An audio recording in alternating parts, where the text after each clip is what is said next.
The Israelites had struggled under the Philistines' yoke for 40 years, every inch of land soaked in humiliation and hopelessness. That was the gloomy backdrop of the land before Samson's birth.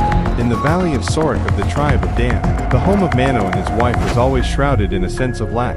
They had cherished each other for decades, yet never heard the cry of an infant, and the melancholy of infertility had long been etched into the corners of their eyes and brows. On a dawn with faint morning light, the angel of the Lord appeared with a sacred glow, and softly declared to Manoah's wife, "Though you have been barren for long, you will conceive a son. He shall not drink strong wine, nor touch impure things, and his hair shall never be cut by a knife. He is a Nazirite dedicated to God from the womb, destined to be the blade that splits the darkness for the Israelites." On the day the baby boy was born, the sun happened to break through the clouds, and spread all over the courtyard. His parents named him Samson, meaning, as blazing, and strong as the scorching sun. As he grew older, the Spirit of God surged in his veins like rushing magma, endowing him with strength powerful enough to shake mountains. On a trip to Timnah, an earth-shattering roar suddenly came from the dense forest, and a young lion with bristling mane pounced out fiercely, the saliva on its fangs glistening coldly in the sunlight. The companions were all so frightened that they collapsed to the ground, just when they thought they would surely die. The divine power in Samson burst out suddenly. Without holding any weapon, he tore the lion into pieces with his bare hands, as lightly as tearing a bundle of reeds. Blood splattered on his skirt, but in that scarlet, it reflected the spark of hope that had long been extinguished in the Israelites' eyes.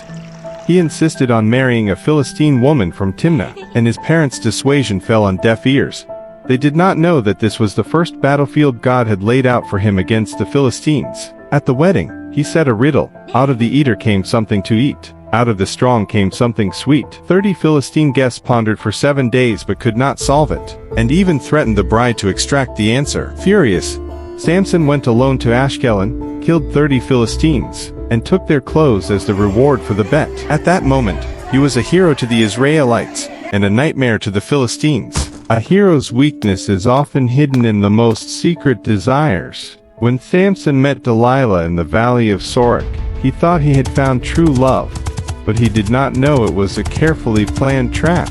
The Philistine leaders secretly bribed Delilah, promising her heavy money, just to find out the secret of Samson's strength.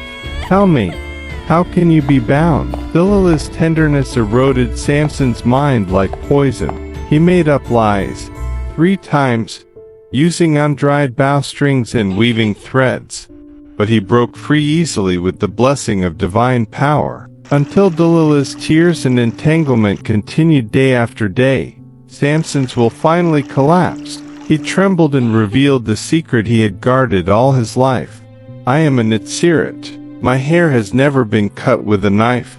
That is the source of my strength." When Samson fell asleep in Delilah's arms, the razor cut through his hair, and also severed his connection with God. "Samson, the Philistines are here." When he was awakened and tried to unleash his strength again, he only felt unprecedented weakness. The Philistines swarmed up, gouged out his eyes, locked him in bronze shackles, and made him grind grain in prison.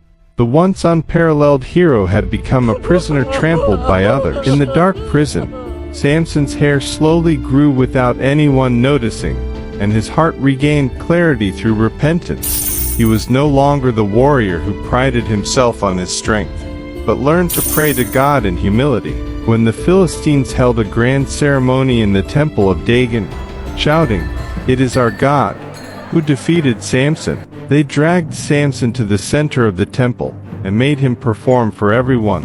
This was the final humiliation for him, but also the final mission God had given him. "Lord, please grant me strength once more to avenge my eyes." Samson placed his hands on the 2 giant pillars supporting the temple, which were the lifeblood of the entire building. He used all his strength, let out a cry that shook heaven and earth, and pushed forward violently.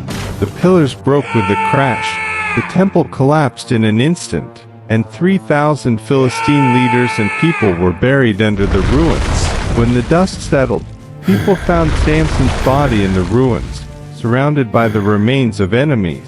This hero who had fallen due to his weaknesses finally fulfilled God's commission at the cost of his life. bringing 40 years of peace to the Israelites.